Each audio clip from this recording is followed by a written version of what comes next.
The Philistines went to war against Israel. The Israelites ran for their lives from the Philistines but fell, slaughtered on Mount Gilboa. The Philistines zeroed in on Saul and his sons and killed his sons Jonathan, Abinadab, and Malki-Shua. The battle went hard against Saul. The archers found him and wounded him. Saul said to his armor-bearer, "Draw your sword and finish me off before these pagan pigs get to me and make a sport of my body." But his armor-bearer, restrained by both reverence and fear, wouldn't do it. So Saul took his own sword and killed himself. The armor-bearer, panicked because Saul was dead, then killed himself. So Saul and his 3 sons, all 4 the same day, died. When all the Israelites in the valley saw that the army had fled and that Saul and his sons were dead, they abandoned their cities and ran off. The Philistines came and moved in. The next day the Philistines came to plunder the dead bodies and found Saul and his sons dead on Mount Gilboa. They stripped Saul, removed his head and his armor, and put them on exhibit throughout Philistia, reporting the victory news to their idols and the people. Then they put Saul's armor on display in the temple of their gods and placed his skull as a trophy in the temple of their god Dagon. The people of Jabesh Gilead heard what the Philistines had done to Saul. All of their fighting men went into action, retrieved the bodies of Saul and his sons and brought them to Jabesh, gave them a dignified burial under the oak at Jabesh, and mourned their deaths for 7 days. Saul died in disobedience, disobedient to God. He didn't obey God's words. Instead of praying, he went to a witch to seek guidance. Because he didn't go to God for help, God took his life and turned the kingdom over to David, son of Jesse. King David. Then all Israel assembled before David at Hebron. "Look at us," they said. "We're your very flesh and blood. In the past, yes, even while Saul was king, you were the real leader of Israel. God told you, 'You will shepherd my people Israel, you are to be the ruler of my people Israel.'" When all the elders of Israel came to the king at Hebron, David made a covenant with them in the presence of God at Hebron. Then they anointed David king over Israel exactly as God had commanded through Samuel. David and all Israel went to Jerusalem. It was the old Jebus, where the Jebusites lived. The citizens of Jebus told David, "No trespassing, you can't come here." David came on anyway and captured the fortress of Zion, the city of David. David had said, "The first person to kill a Jebusite will be commander-in-chief." Job son of Zeruiah was the first, and he became the chief. David took up residence in the fortress city. That's how it got its name, City of David. David fortified the city all the way around, both the outer bulwarks, the millow, and the outside wall. Job rebuilt the city gates. David's stride became longer, his embrace larger. Yes, God of the angel armies was with him. David's mighty men. These are the chiefs of David's mighty men, the ones who linked arms with him as he took up his kingship, with all Israel joining in, helping him become king in just the way God had spoken regarding Israel. The list of David's mighty men: Jashobeam son of Hakmoni was chief of the 30. Single-handedly he killed 300 men, killed them all in one skirmish. Next was Eleazar son of Dodai the Ahohite, one of the big 3 of the mighty men. He was with David at Padamim, where the Philistines had mustered their troops for battle. It was an area where there was a field of barley. The army started to flee from the Philistines and then took its stand right in that field, and turned the tide. They slaughtered the Philistines, God helping them, a huge victory. The big 3 from the 30 made a rocky descent to David at the cave of Adullam while a company of Philistines was camped in the valley of Rephaim. David was holed up in the cave while the Philistines were prepared for battle at Bethlehem. David had a sudden craving: "What I wouldn't give for a drink of water from the well in Bethlehem, the one at the gate." The 3 penetrated the Philistine camp, drew water from the well at the Bethlehem gate, shouldered it, and brought it to David. And then David wouldn't drink it. He poured it out as a sacred offering to God, saying, "I'd rather be damned by God than drink this. It would be like drinking the lifeblood of these men, they risked their lives to bring it." So he refused to drink it. These are the kinds of things that the big 3 of the mighty men did. Abishai brother of Job was the chief of the 30. Single-handedly he fought 300 men, and killed the lot, but he never made it into the circle of the 3. He was highly honored by the 30, he was their chief. Still, he didn't measure up to the 3. Benaiah son of Jehoiada was a mighty man from Kabzeel with many exploits to his credit.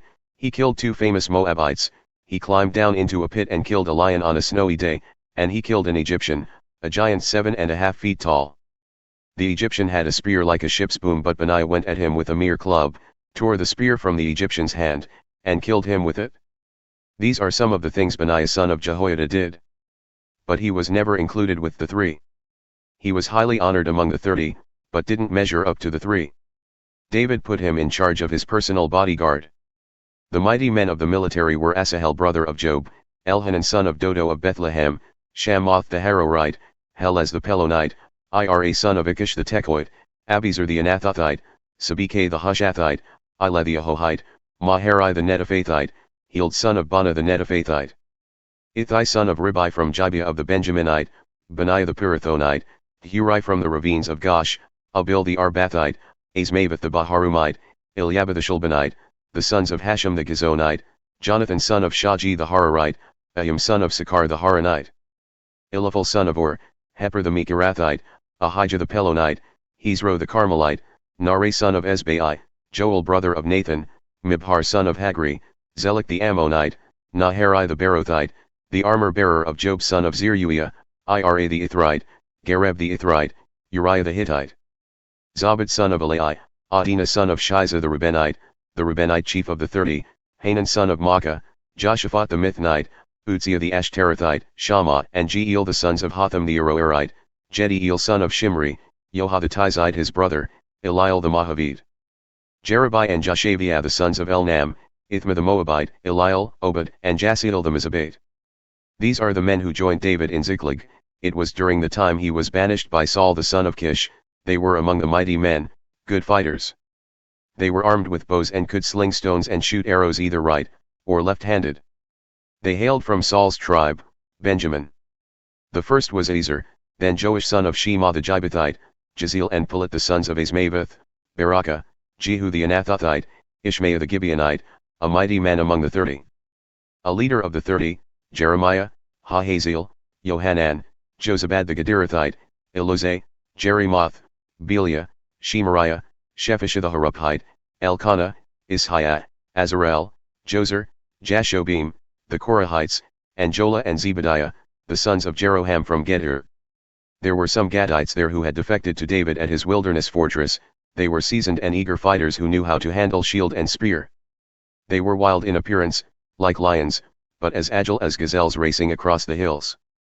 Ezer was the first, then Obadiah, Eliab, Mishmannah, Jeremiah, Attai, Eliel, Johanan, Elzabad, Jeremiah, and Mahabane, 11 of them. These Gadites were the cream of the crop. Any one of them was worth 100 lesser men, and the best of them were worth 1,000. They were the ones who crossed the Jordan when it was at flood stage in the first month, and put everyone in the lowlands to flight, both east and west.